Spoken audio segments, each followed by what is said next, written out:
मेरी शादी हुए आज 2 हफ्ते हो गए थे, लेकिन इस घर में ऐसी ऐसी हरकतें हो रही थी कि मैं बहुत ज़्यादा परेशान हो चुकी थी। रात होते मेरा पति उठकर कहीं चला जाता था और इस घर में अचानक से कोई डॉक्टर आ जाता था, जबकि घर में कोई भी बीमार नहीं था। पहले मैंने ये पता लगाया कि मेरा पति जाता कहाँ है। ये जानकर मैं काफ़ी हैरान हो गई थी कि ऐसी जगह पर आधी रात को भला कौन जाता है। लेकिन जब एक दिन उसका पीछा किया तो ये देखकर हैरान रह गई कि वो जिस कमरे में जाता था वहाँ पर एक नहीं चार चार लड़कियाँ थीं। मेरा नाम रागिनी है। मुझे प्यार कोई भी नहीं करता था क्योंकि मैं रंग की थोड़ी काली थी। सिर्फ काला होना ही मेरा कसूर नहीं था, हम लोग गरीब ही बहुत थे। मेरा परिवार बहुत गरीब था। मेरे बाबा की एक छोटी सी सब्जी की रेहड़ी थी। वो सुबह सुबह जाकर सब्जी बेचा करते थे। सब लोग कहते थे कि एक तो तेरा बाप गरीब है, ऊपर से तू काली है, तेरा रिश्ता नहीं होगा, तू भी शादी के बारे में सोचना छोड़ दे और अपने माँ बाप का हाथ बटाने के लिए कोई काम कर, क्योंकि तेरी शादी तो होनी नहीं है। मुझे भी ऐसा ही लगता था, पर मेरी माँ को ऊपर वाले पर बहुत भरोसा था। मेरी माँ कहती थी कि सब कुछ ठीक हो जाएगा। मेरी माँ बीमार थी और बिस्तर पर रहती थी, इसलिए घर के सारे काम नहीं कर पाती थी और बाबा सब्जी बेचा करते थे। वो भी कहते थे कि शायद तेरी शादी हो ही जाएगी, लेकिन मेरे पास तो सिवाय तुझे देने के लिए और कुछ भी नहीं है। फिर तेरी शादी कैसे होगी? कौन तुझे ब्याह कर ले जाएगा? मैंने कहा कि बाबा, क्या लोग शादी दहेज के लिए करते हैं? तो उन्होंने मुझे हैरान होकर देखा और कहा, हाँ बेटा, ऐसा ही होता है। और आजकल तो अच्छी से अच्छी और खूबसूरत लड़कियों से भी इतना दहेज मांगा जाता है। तो तेरा क्या बनेगा? मैं तेरा दिल नहीं दुखाना चाहता।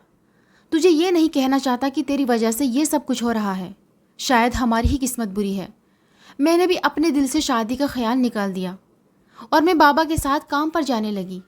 मेरी माँ अब इस दुनिया से चली गई थी। वो बेचारी इतनी बीमार रही, हम उसका इलाज न करवा सके। अब मेरे बाबा थोड़ा आराम कर लेते थे क्योंकि मैं उनकी जगह काम कर लेती थी। इसी तरह एक दिन हमने देखा कि एक गाड़ी का एक्सीडेंट हो गया है और वो पेड़ के आगे लगी पड़ी है। गाड़ी का बोनट में से धुआं निकल रहा था। हम बड़े परेशान हुए और फ़ौरन आगे बढ़े। हमने जाकर देखा उसमें एक लड़का बैठा था। उसकी उम्र शायद 28-29 साल होगी। उसके सिर पर चोट लगी थी। मेरे बाबा ने कहा, तुम इसे किसी तरह अस्पताल ले जाओ और मैं इसकी गाड़ी का कुछ करता हूँ, नहीं तो गाड़ी यहाँ से चोरी हो जाएगी। हम दोनों ने ऐसा ही किया। जब मैं उसे अस्पताल ले गई तो उसे होश आ गया और बताया कि एक लड़की आपको लेकर आई है। उसने मुझे देखा और हैरान रह गया। मैंने बताया कि आपकी गाड़ी का एक्सीडेंट हो गया था और हम दोनों वहाँ से गुजर रहे थे। उसने मुझे पैसे देने चाहे, पर मैंने पैसे लेने से इनकार कर दिया। उसके साथ ही अस्पताल तक आई थी, लेकिन अब वापस कैसे जाती, क्योंकि आते हुए मैं एम्बुलेंस के अंदर बैठी थी और अब मुझे डर लग रहा था। मेरे पास पैसे भी नहीं थे। वो भी समझ गया कि मैं परेशान हो रही हूँ, तो उसने कहा, आप फिक्र ना करें, और मुझे मेरे घर तक छोड़ गया। मेरे बाबा से भी मिला। उसके सिर पर चोट लगी थी, लेकिन वैसे उसकी हालत इतनी बुरी नहीं थी। उसने कहा, आप लोगों का बहुत शुक्रिया। अगर आप लोग मेरी मदद नहीं करते तो मैं वहीं पड़े पड़े इस दुनिया से ही चला जाता। उसने अपना नाम अरुण बताया था। अच्छा आदमी लग रहा था। हमारी हालत देखी तो उसे भी अंदाज़ा हो गया कि हम बहुत ही बुरी हालत में हैं। थोड़ी देर मेरे बाबा के पास बैठा, फिर चला गया। लेकिन 2 दिन के बाद हमसे फिर से मिलने आया। बहुत से खाने पीने की चीज़ें लेकर आया था, जिसमें राशन भी था। सोचा जाए तो उसे हमारे घर में राशन लाने की क्या ज़रूरत थी। कोई किसी के घर आता है तो फल फ्रूट लाता है या कोई और चीज़, जिससे मिठाई लाता है, लेकिन वो राशन इसलिए लाया था क्योंकि उसे पता था कि हमारे घर में खाने को कुछ भी नहीं था। इसका मतलब कि उसे एहसास था। थोड़ी देर बाद बाबा के पास बैठ गए। बाबा का सबसे बड़ा मसला यही था कि मेरी शादी नहीं हो रही थी, तो उसे यही बताने लगे और हम तो हैरान हुए जब उसने मेरा रिश्ता मांग लिया। मेरे बाबा ने कहा, तुम मेरी बेटी से शादी करोगे? तो उसने कहा, हाँ, मेरे पास ऊपर वाले का दिया हुआ सब कुछ है, घर है, गाड़ी है, पैसा है। बस मुझे एक अच्छी सी पत्नी की ज़रूरत है जो मेरे घर को संभालने वाली हो, मेरे लिए अच्छा सा खाना बनाए, बहुत हिम्मत वाली हो और हर तरह के हालात का सामना करने के लिए तैयार रहे। मुझे एक बहुत अच्छी घरेलू पत्नी की ज़रूरत है। मेरे बाबा फ़ौरन मान गए और उन्होंने मुझसे पूछा भी नहीं। मैंने कहा, आपने ये क्या किया? इतना बड़ा आदमी है और हम लोग गरीब हैं, ये तो कोई जोड़ ना हुआ। मेरे बाबा ने, बड़ा आदमी है तो क्या हुआ, लेकिन दिल का बहुत अच्छा है और तू भी तो दिल की अच्छी है। तेरी ऊपर वाले ने सुन ली है, तू अच्छे घर में जाएगी तो मुझे भी खुशी होगी। कभी कभी हम किसी चीज़ के लिए बहुत कोशिश करते हैं पर वो हमें नहीं मिलती, और कभी हम कुछ भी नहीं करते और हमें सब कुछ मिल जाता है। मेरे साथ भी यही हुआ था। मेरी शादी अरुण के साथ हो गई और मैं उसके घर भी चली गई। उसके घर में कोई भी नहीं था, इतने बड़े घर में बिल्कुल अकेला, बस नौकर ही थे। उसने कहा कि तुमने इस घर को अपना घर समझ के इसे सजाना है, लोगों से काम करवाना है, खुद काम नहीं करना। मुझे इस घर में खुशियाँ देखनी है। मैं चाहता हूँ कि तुम सब कुछ संभाल लो और मैं टेंशन न लूँ। मैंने कहा कि ऐसा ही होगा। घर बहुत अच्छा था। उसने सारा घर मेरे हवाले कर दिया। मुझे कहा कि एक नंबर है, उसे फ़ोन करके तुम जो चाहो मंगवा सकती हो, घर की सब्ज़ी से लेकर कोई भी चीज़ हो, और पैसों की परवाह करने की ज़रूरत नहीं है, पैसे मैं खुद दे दिया करूँगा। बस तुम्हें जो चाहिए तुम मंगवा लेना, कुछ खाने का दिल करे तो भी मंगवा लेना, कहीं जाना हो तो ड्राइवर को कह देना, बस इस घर को तुम्हें संभालना है। वो बार बार कह रहा था कि घर को संभालना, लेकिन घर में संभालने वाला था ही क्या। 2 लोगों का खाना बनता था, पूरे घर की साफ सफाई थी, और तो कुछ भी नहीं था। फिर भी इस बात पर इतना ज़ोर क्यों दिया जा रहा था? मुझे फिर भी कोई दिक्कत नहीं थी। मैं अरुण के साथ इस घर में आकर बहुत खुश थी। मेरे कुछ रिश्तेदार थे जिनको पता चला कि मेरी बड़े घर में शादी हो गई है, तो उन्होंने मेरे बाबा से ज़िद की कि हम एक दफ़ा रागनी का घर देखना चाहते हैं, और मेरे बाबा ने मुझे बताया। तो मैंने कहा कि नहीं नहीं, आप उनको यहाँ लेकर आएंगे। मेरे अंदर कोई घमंड नहीं था, लेकिन हो सकता है ये बात अरुण को बुरी लग जाती। पर मैंने जब उनको ये बात बताई तो उन्होंने कहा कि इसमें परेशान होने की क्या बात है, जाहिर है तुम इस दुनिया में अकेली तो नहीं आई हो, तुम्हारे कुछ रिश्तेदार होंगे, अगर वो आते हैं तो उनको आने दो, थोड़ी देर बैठेंगे चले जाएंगे। मैंने कहा कि आपको कोई दिक्कत तो नहीं होगी? तो उन्होंने कहा कि नहीं, मुझे कोई मसला नहीं है। वो लोग शाम की चाय पर आ गए। ये वही सब लोग थे जिन्होंने मेरा दिल दुखाया था, जो मेरे बाबा को कहते थे कि तुम्हारी बेटी की किसी के साथ भी शादी नहीं होगी, कोई अमीर तो क्या, कोई गरीबी इस काले मुँह वाली से शादी नहीं करेगा। इतना बुरा बुरा कहा था मुझे कि मेरे बाबा उनकी बातें सुनकर एक दफ़ा रोने लगे थे। क्या सिर्फ रंग रूप की अच्छी लड़कियों के नसीब में ही खुशी होती है? मेरी बेटी भी तो अच्छी बेटी है, ऊपर वाला करेगा तो वो भी किसी अच्छे घर में जाएगी। शायद मेरे पति को अंदाज़ा था इन लोगों ने मेरे साथ बुरा किया है, इसलिए उसने उनके सामने खाने पीने की इतनी चीज़ें रखी, इतना सामान रखा कि वो हैरान ही रह गए। उनके लिए चाय अलग से बनवाई गई, फिर खाने पीने का इंतज़ाम भी था। उसके बाद फिर से उन्हें चाय के साथ नाश्ता दिया गया और जाते हुए उनको उपहार भी दिए गए, और ये भी बताया कि मैं कितनी खुश हूँ। मुझे मेरे पति ने एक अच्छी सी साड़ी ला कर दी और कहा कि ये तुमने पहननी है, और साथ में सारे के सारे सोने के गहने पहनने हैं। वो लोग तो गहनों को हाथ लगाकर चेक कर रहे थे कि कहीं नकली तो नहीं है, लेकिन सोने की चमक का उनको भी पता था कि ये नकली नहीं थे। मेरे पति ने उनके सामने ये भी कह दिया कि ये घर तो मैंने रागनी के नाम कर दिया है, इसके लिए कल एक अच्छी सी गाड़ी भी लेनी है, वक्त नहीं मिल रहा, मेरे साथ चलेगी? जो गाड़ी उसको पसंद होगी, जिस गाड़ी पर हाथ रखेगी, वो गाड़ी इसके लिए मैं ख़रीद लूँगा, और फिर इसको एक अलग से ड्राइवर भी रख कर दे दूँगा ताकि इसने जहाँ भी जाना हो ये जा सके। वो लोग वहाँ से ऐसे निकले कि उनकी आंखें फटी की फटी रह गई थी।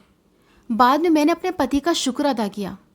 मैंने कहा कि आपने तो मेरी इज्जत रख ली, इन लोगों ने सारी ज़िंदगी मुझे बहुत तंग किया है। उसने कहा कि मुझे अंदाज़ा था, इसलिए मैंने ये सब कुछ किया। मुझे मेरे पति से मोहब्बत होने लगी थी क्योंकि वो मेरा बहुत ख्याल रखते थे, इसलिए नहीं कि उन्होंने मुझे इतना सब कुछ दिया था, इसलिए कि वो छोटी छोटी बातों का ख्याल रखते थे। लेकिन ये अजीब सी बात थी कि अभी तक हम लोगों ने हमारा रिश्ता शुरू नहीं किया था। हम लोग एक दूसरे से दूर रहते थे। मैं अपनी ज़ुबान से ये कभी ना कहती कि अगर आप मुझे इतना अच्छा इंसान समझते हैं तो फिर मुझसे दूर क्यों रहते हैं, लेकिन उनको खुद भी इस बात की जिसे फ़िक्र ही नहीं थी। रात होती थी तो वो उठकर कहीं चले जाते थे और मुझे कहीं भी दिखाई नहीं देते थे। ऐसा लगता था कि घर में है ही नहीं। मुझे लगा कि शायद बाथरूम में गए हैं, तो मैं चुप रही। लेकिन 2-3 दिन बाद अंदाज़ा हुआ कि बाथरूम नहीं जाते। फिर सोचा कि किसी और कमरे में चले जाते होंगे, पर फिर ये पता चला कि किसी कमरे में भी नहीं होते। वो तो पूरे घर में ही नहीं रहते थे। एक दिन मैंने उनसे पूछ लिया तो उन्होंने कहा कि ऐसी कोई बात नहीं है, तुम्हें वहम रहा होगा। मैं सोचने लगी कि मुझसे झूठ क्यों बोल रहे हैं।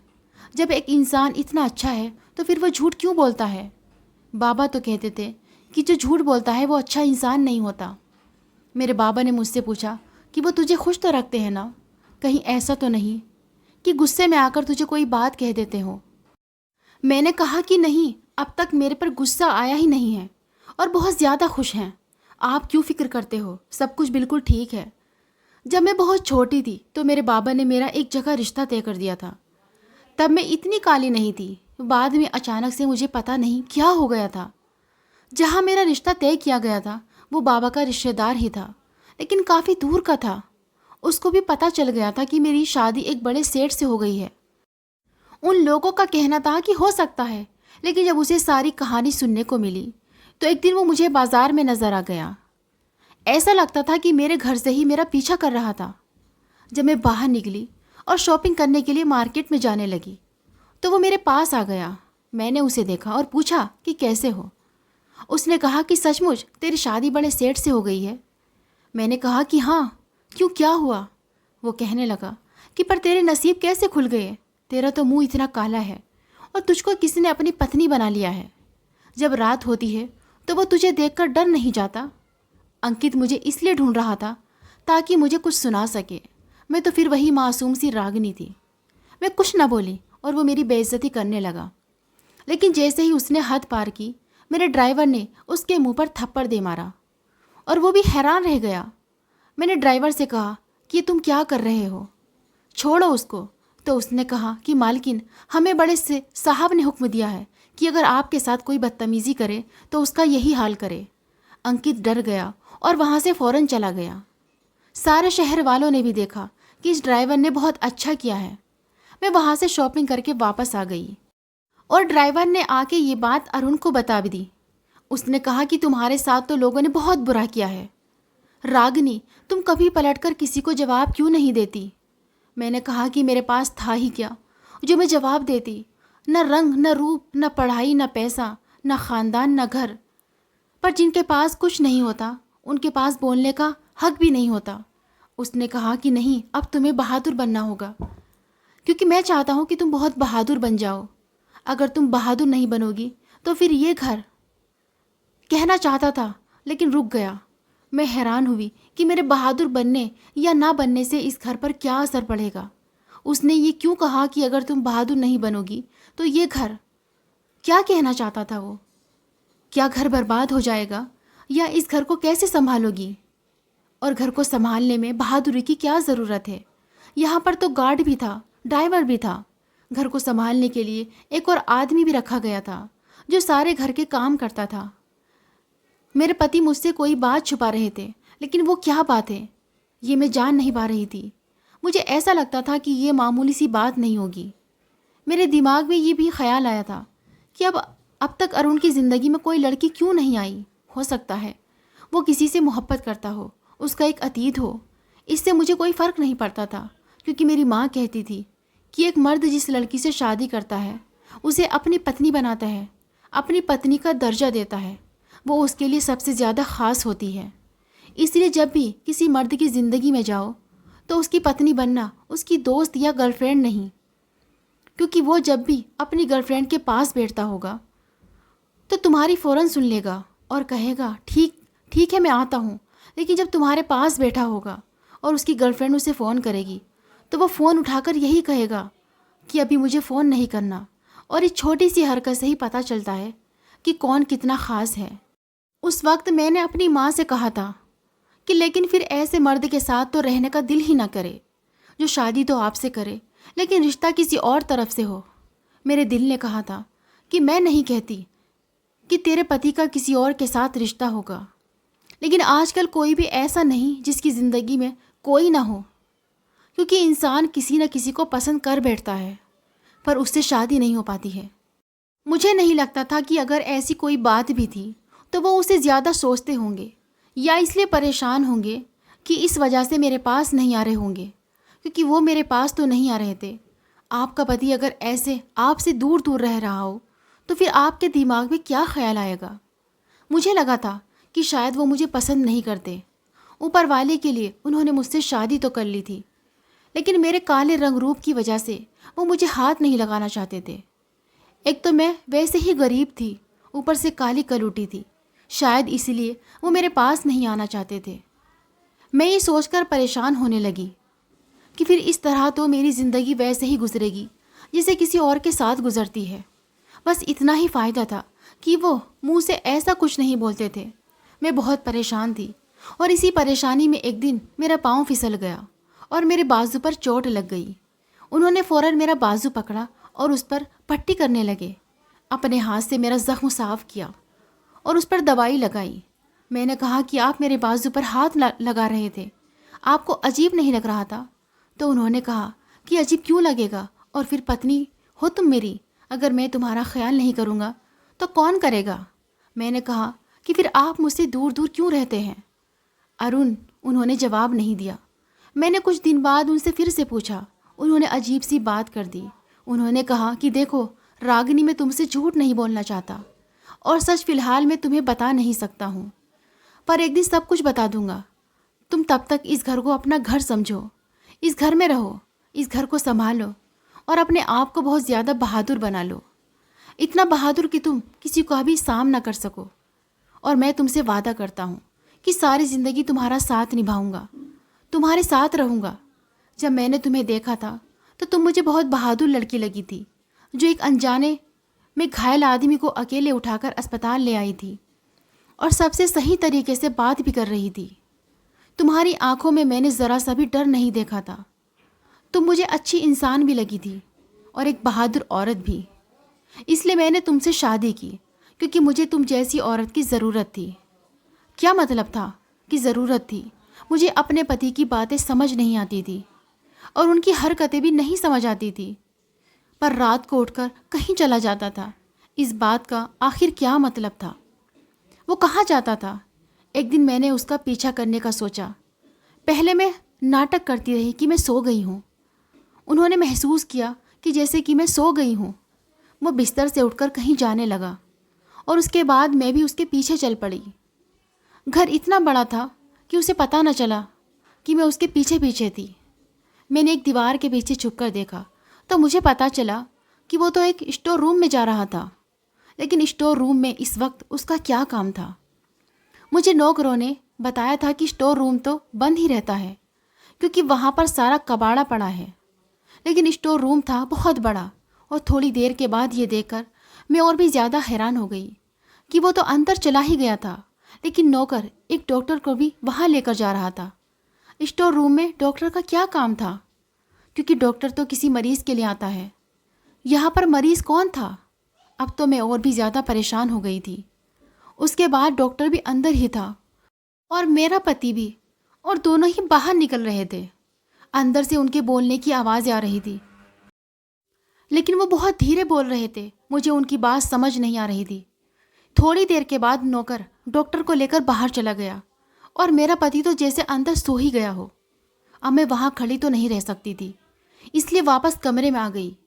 मेरी भी आंख लग गई और सुबह 5 बजे के करीब मैंने देखा कि मेरा पति बिस्तर पर सो रहा था, लेकिन ऐसा लगता था कि अभी अभी आया था।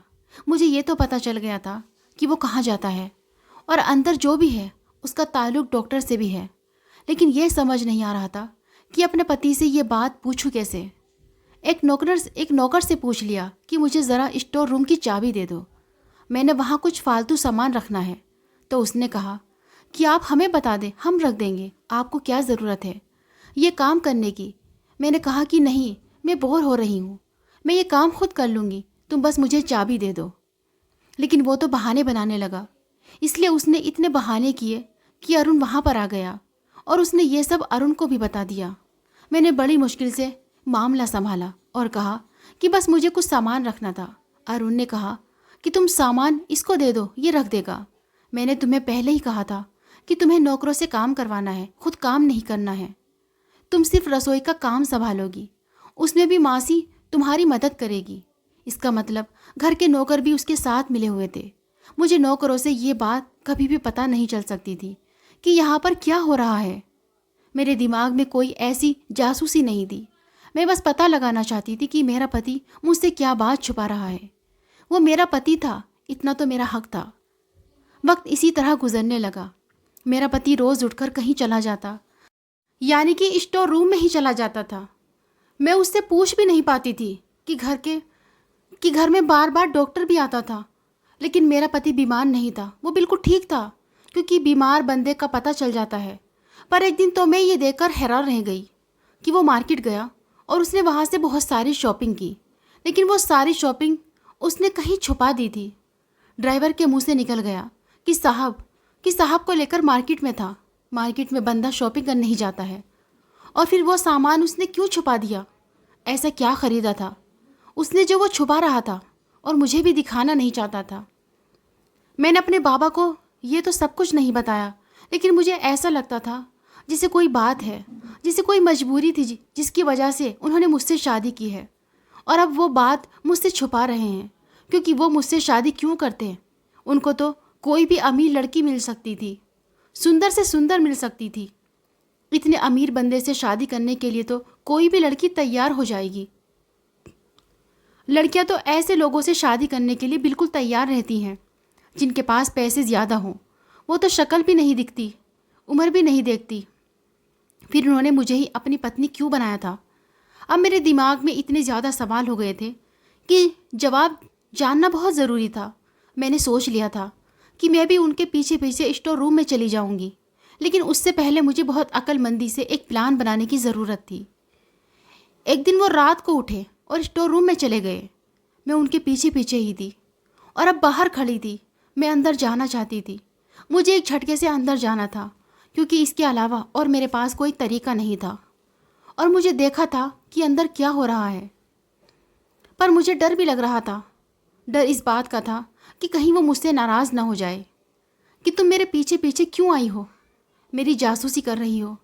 अगर कोई ऐसी बात थी जो मैं तुम्हें नहीं बता रहा था, तो इसका मतलब कि तुम्हें उस बात से दूर रहना चाहिए था। फिर तुम क्यों मेरे पीछे आई हो? मैं उन्हें किसी भी सूरत में नाराज़ तो नहीं कर सकती थी। उन्होंने मेरे साथ बुरा नहीं किया था, पर अब मेरी उत्सुकता बहुत बढ़ गई थी और मैं रुक नहीं सकती थी। अंदर से आवाज़ आ रही थी और ये सुनकर मैं हैरान रह गई कि अंदर से किसी औरत की आवाज़ आ रही थी। इसका मतलब कि यहाँ पर एक औरत थी। यहाँ पर औरत का क्या काम था? कौन सी औरत? उसका अरुण के साथ क्या रिश्ता था कि अरुण ने उसको यहाँ पर छुपा के रखा हुआ था? कहीं उसने उस औरत को यहाँ पर कैद तो नहीं कर रखा था?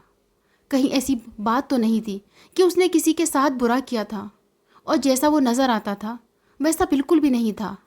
अब तो मैं बहुत ज़्यादा डरने लगी थी। मैंने अपने आप को मजबूत किया। मैं उस वक्त ये सब कुछ भूल गई थी कि मेरे पति ने मेरे साथ कितना अच्छा किया था। बस मेरे सर पर जिद सवार हो गई थी। मैं जैसे ही अंदर गई, सामने का नज़ारा देखकर हैरान रह गई, क्योंकि पहले तो मुझे कोई नज़र नहीं आया। मुझे नज़र आया तो वहाँ का सामान। कौन कहता था कि ये शोरूम है? यहाँ पर तो दो दो एसी लगे हुए थे, डबल डोर वाला फ्रिज पड़ा हुआ था, बेड था, सोफ़ा था, पैरों में कालीन थी, दीवार पर खूबसूरत रंग थे, पता नहीं और क्या क्या था। और सामने बैठा था मेरा पति और एक बिस्तर पर औरत बैठी थी जिसका पेट ज़रूरत से ज़्यादा ही बड़ा लग रहा था, लेकिन वो बहुत सुंदर थी। पर ऐसा लगता था कि शायद अभी बीमार है। मैं जैसे ही अंदर आई तो अरुण काफ़ी परेशान नज़र आने लगा। मैंने कहा कि यहाँ पर क्या हो रहा है? ये कौन है? मुझे तो सब ने बताया था कि ये स्टोर है, लेकिन स्टोर नहीं लग रहा। उसने कहा कि इधर आ जाओ रागरी, मैं तुम्हें सारी बात बताता हूँ। मैं जब से अंदर आई थी वो औरत भी काफ़ी परेशान लग रही थी और मुझे देखकर शायद उसे गुस्सा भी आ रहा था। अंदर एक लेडी डॉक्टर भी मौजूद थी जो अब अपना काम ख़त्म कर चुकी थी। उसने कहा कि चलो इनको अस्पताल में भर्ती करना पड़ेगा, उसके बाद क्या होना है वो तो पता ही है। डॉक्टर वहाँ से चली गई और अरुण ने मुझसे कहा कि तुम यहाँ पर इस तरह क्यों आई हो? मैंने कहा मुझे माफ़ कर दो, पर मुझे ऐसा लग रहा था कि जैसे कोई बात है, आप मुझसे दूर दूर रहते हो। और वो भी परेशान लग रहा था। उसने कहा ठीक है, अब ऐसी बात मत करना और ये जो औरत यहाँ बैठी है, जानती हो ये कौन है? मैंने कहा कौन है? उसने कहा ये मेरी पत्नी है। ये सुनकर मैं हैरान रह गई कि उसकी पत्नी तो मैं थी। उसने कहा हाँ, तुम्हारी और मेरी शादी हुई रीति रिवाजों के हिसाब से, लेकिन अभी तक मैंने उसे रजिस्टर नहीं करवाया और मैं उस शादी को तब तक रजिस्टर नहीं करवाऊंगा जब तक सही वक्त आएगा। इसलिए मैंने तुम्हें हाथ तक नहीं लगाया, क्योंकि मुझे ये सब कुछ अजीब लग रहा था। मैं कोई पाप नहीं करना चाहता था। मैंने कहा आपकी पत्नी बीमार है क्या? तो वो औरत खुद बोल पड़ी। उसने कहा मैंने तो अरुण को कहा था कि तुम्हें ये सब कुछ बता दे, पर वो कह रहा था कि इस लड़की को पहले ही सबने बहुत तंग किया है। मैं नहीं चाहता कि उसे कोई दुख मिले, इसलिए तुमसे ये सब कुछ छुपा रहा था। उस औरत ने मेरी तरफ हाथ बढ़ाया। मैंने जाकर उसका हाथ पकड़ लिया और उसके पास जाकर बैठ गई। अरुण वहाँ से चला गया। वो औरत बहुत ज़्यादा सुंदर थी। मैंने कहा मुझे माफ़ कर दो, अगर मुझे पता होता आप उनकी पत्नी हैं तो मैं कभी उनकी ज़िंदगी में नहीं आती। उसने कहा मैंने ही उसे कहा था कि किसी से शादी कर ले। तुम इस मुश्किल ज़िंदगी में आई हो, इसलिए तुम्हें परेशान होने की ज़रूरत नहीं है। बात कुछ ऐसी है कि मैं बहुत ज़्यादा बीमार थी। मुझे ऐसी बीमारी थी कि जिसमें मेरे पास ज़्यादा वक्त नहीं था, पर मेरा इलाज चल रहा था। अगर मेरा इलाज चलता रहता तो शायद मैं कुछ वक्त तक जी लेती, पर मुझे पता चला कि मैं माँ बनने वाली हूँ, और वो भी एक नहीं 3 बच्चों की, जिसमें से 2 बेटे हैं। ये खबर सुनकर मुझे वाकई खुशी हुई थी। उस औरत ने कहा इस तरह की प्रेगनेंसी तो आम औरत के लिए भी बड़ी ख़तरनाक होती है। मैं तो पहले ही बीमार थी, इसलिए डॉक्टर ने कह दिया कि या तो मैं अपनी जान बचाऊं और इन बच्चों को भूल जाऊं, या फिर ये बच्चे इस दुनिया में आएंगे, लेकिन मैं इस दुनिया में नहीं रहूँगी। तुम ही बताओ, तुम मेरी जगह होती तो क्या करती? मैं तो माँ थी ना, अपने बच्चों के लिए कुछ भी कर सकती थी। और मेरी अरुण के साथ शादी को 10 साल हो गए हैं, लेकिन हमारी कोई औलाद नहीं थी। और देखो औलाद आई भी तो किस वक्त, जब मैं खुद इतनी ज़्यादा बीमार थी। बस ये ऊपर वाला हमारे साथ इसी तरह करता है कि हमें दुविधा में डाल देता है। अब मैं बहुत ज़्यादा बीमार हूँ, मेरे बच्चे भी कमज़ोर हैं, लेकिन इस दुनिया में आ जाएंगे। इसलिए मैंने अरुण से कहा कि वो किसी से शादी कर ले जो मेरे जाने के बाद उसका भी ख्याल रखे और मेरे बच्चों का भी। अब मुझे समझ आ रहा है अरुण बार बार मुझे ये क्यों कहता था कि मुझे एक बहादुर औरत चाहिए। औरत रोने लगी और उसने कहा मेरे जाने के बाद मेरे बच्चों का और मेरे पति का ख्याल रखना। मैं अपने बच्चों की शक्ल देखकर जाना चाहती हूँ, पर शायद मुझे ये मौका भी ना मिले, क्योंकि मेरा ऑपरेशन हो गया। तुम समझ रही हो ना? देखो उन बच्चों से हमेशा प्यार करना। सौतेली माँ हो, लेकिन कोशिश करना कि उनको माँ का प्यार दे। मैंने भी रोना शुरू कर दिया। मैंने कहा आप चिंता ना करें, कुछ नहीं होगा आपको, आप बिल्कुल ठीक हो जाएंगी। पर उसकी हालत देखकर लग रहा था कि मामला बहुत ज़्यादा गंभीर था। मैंने अरुण से कहा आपको इन्हें यहाँ स्टोर रूम में नहीं रखना चाहिए था।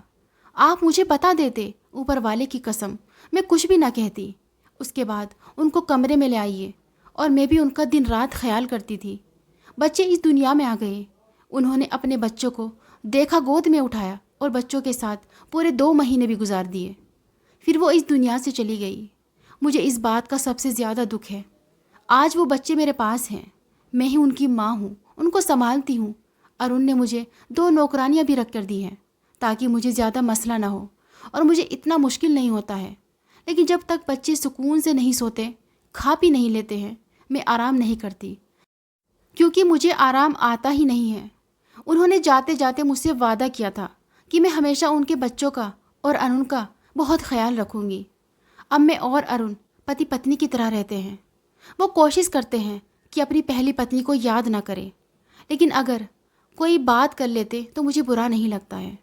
वो कहते हैं कि तुम्हारे दिल में ये बात तो नहीं आएगी ना कि मैंने तुम्हें इसलिए चुना क्योंकि मैं तुम पर इतनी बड़ी जिम्मेदारी डालना चाहता था। मैंने कहा कि अरे मैं तो खुशकिस्मत हूँ कि मुझे ये जिम्मेदारी मिली। 3 बच्चों की माँ हूँ मैं, बहुत खुश हूँ आपके साथ, बच्चों के साथ। पर दिल से ख्वाहिश थी कि अगर वो औरत कुछ दिन और ज़िंदा रह जाती तो कितना अच्छा होता। पर जाते हुए वो बिल्कुल खुश थी, उसे कोई दुख नहीं था। वो कहती थी कि ऐसी मौत तो नसीब वालों को मिलती है, क्योंकि मुझे कोई फिक्र नहीं है, सब कुछ तुम्हारे हवाले करके जा रही हूँ। उनकी बहुत याद आती है। जब भी उनके बारे में सोचती हूँ आंखों में आंसू आ जाते हैं। जब बच्चों को देखती हूँ तो बच्चों से और भी ज़्यादा प्यार आता है कि बेचारे अपनी माँ को ठीक से पहचान भी ना पाए और उनकी माँ इस दुनिया में नहीं रही। इसलिए मैंने ठान लिया है कि इनको और भी ज़्यादा प्यार दूंगी, इनका और भी ज़्यादा ख्याल रखूंगी।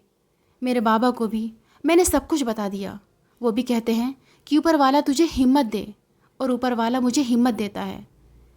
मैं ये सब कुछ कर रही हूँ। आप लोग बताओगे, अगर आप में से कोई मेरी जगह होता तो क्या इतनी बड़ी जिम्मेदारी लेने के लिए तैयार होता? अरुण बहुत अच्छा इंसान है, उसके साथ बहुत बुरा हुआ। अपनी पत्नी से बहुत प्यार करता था, मुझसे भी बहुत प्यार करता है। मुझे यहाँ कोई समस्या नहीं है, मैं बहुत खुश हूँ।